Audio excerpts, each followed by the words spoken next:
नाज़रीन आदाब, H news Urdu में आपका खैर मकदम है। आज की बड़ी खबरों पर एक नज़र।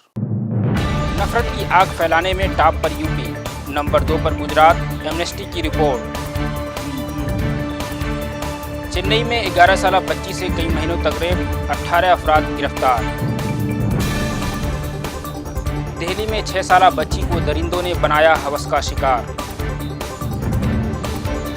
मॉब लिंचिंग और गौरक्षा के नाम पर तशद्दुद को लेकर सुप्रीम कोर्ट ने कहा, पार्लियामेंट कानून बनाए जिसमें भीड़ के जरिए कत्ल पर सजा का हो इंतजाम। अब खबरें तफसील से। मुल्क भर में जारी फिरकावाराना कशीदगी, भीड़ के जरिए पीट पीट कर कत्ल और नफरत में मबनी जराइम को रोकने की तमाम कोशिशों के दरमियान बैनुल-अक़वामी हुकूक़ इंसानी तंजीम एमनेस्टी इंटरनेशनल ने एक रिपोर्ट जारी की है।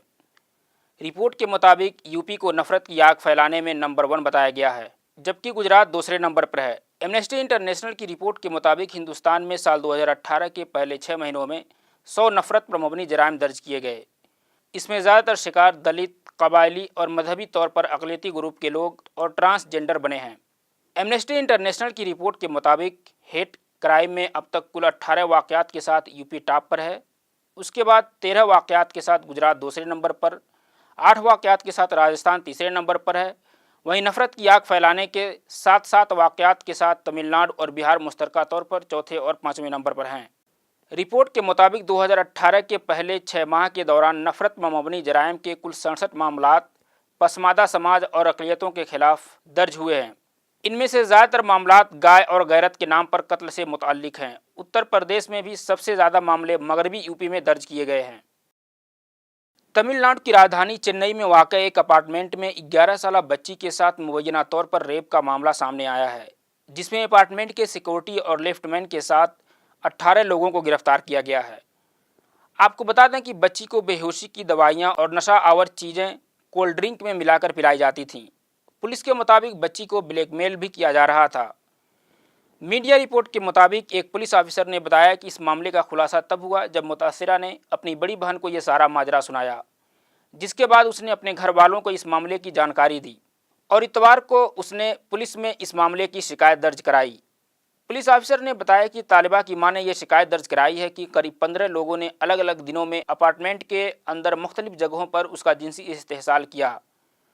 पुलिस इस मामले की जाँच कर रही है।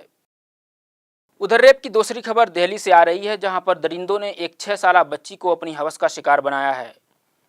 दिल्ली ख़वातीन कमीशन की सदर स्वाति मालीवाल आज अस्पताल में 6 साला इस्मत दरी की शिकार बच्ची से मिली। बच्ची अभी एक सरकारी अस्पताल के आईसीयू में दाखिल है।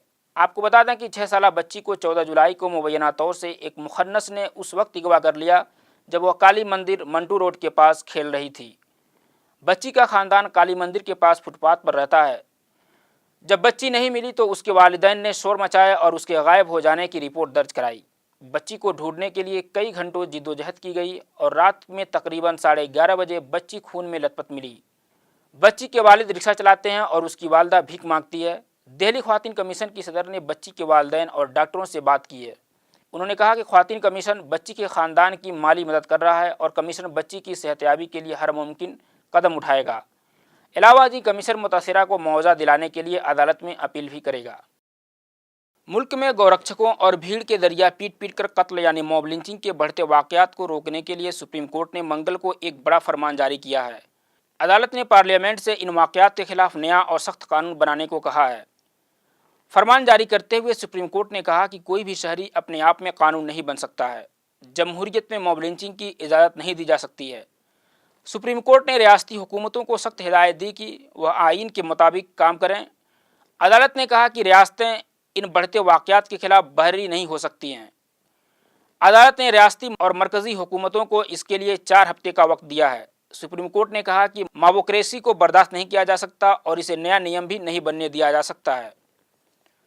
सुप्रीम कोर्ट के मुताबिक ऐसे वाक़यात से सख्ती से निपटना होगा।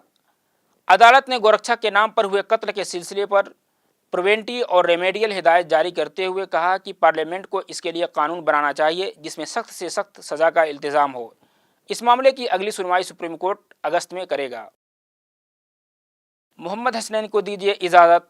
अल्लाह हाफिज़।